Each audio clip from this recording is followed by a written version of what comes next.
Hi, I'm Kita, and welcome back to the Travel Becomes Me channel. In today's video, we're going to talk about vaccine passports.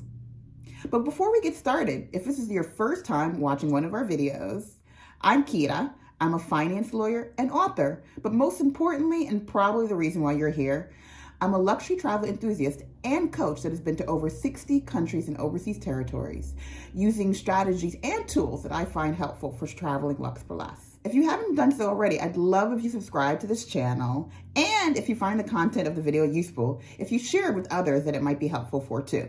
And don't forget to hit like as well. So let's get into today's topic. So you probably have heard a little bit of buzz about vaccine passports. And so if you're wondering what that's about, it's very similar in concept to the yellow immunization cards. So if you've been overseas to certain countries before, you know that certain countries require for you to have vaccinations of certain types, like the yellow fever vaccine, for example. And this proves that you have inoculations that would protect not only you, but also the general populace from contracting these diseases. So there's not significant outbreaks in the relevant countries. You probably also know that these types of vaccination requirements differ by country depending on how comfortable they are with the ability to contain the virus, or how likely they are to be exposed to the virus. So this becomes very interesting in the context of COVID because it is a global pandemic that's touched virtually every nation in the world. So the World Health Organization has announced interest and development of a vaccine passport, which would be very similar to what it is that we see with the yellow immunization card. Now, there's been a lot of discussion about whether or not the use of healthcare technology should be used to develop vaccine passports.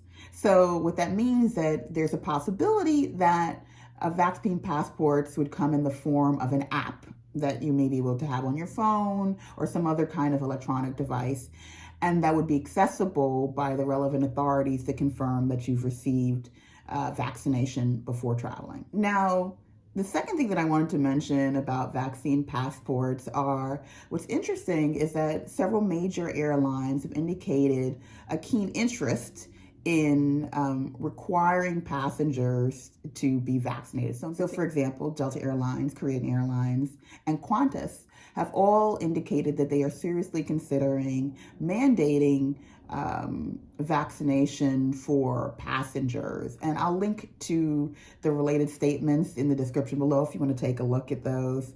But what's interesting about this is that while you may be traveling to a nation that doesn't necessarily require vaccination, depending on how vaccine requirements work out for travel, the carrier that you may take may mandate it, requiring you to have a vaccination, even if your travel destination doesn't require it in the immediate term. So the last thing I wanted to mention about vaccine passports was timing. So there are still some open questions about vaccination, such as how long will you have immunity once you've been vaccinated?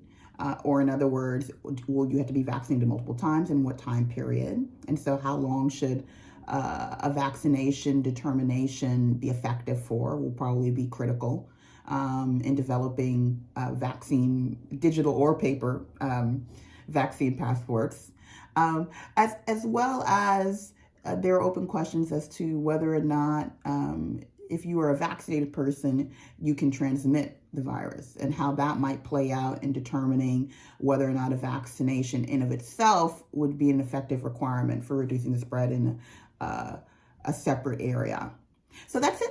Just to recap, the three things are vaccine passports are very similar to the yellow immunization card that you may have seen in past travel.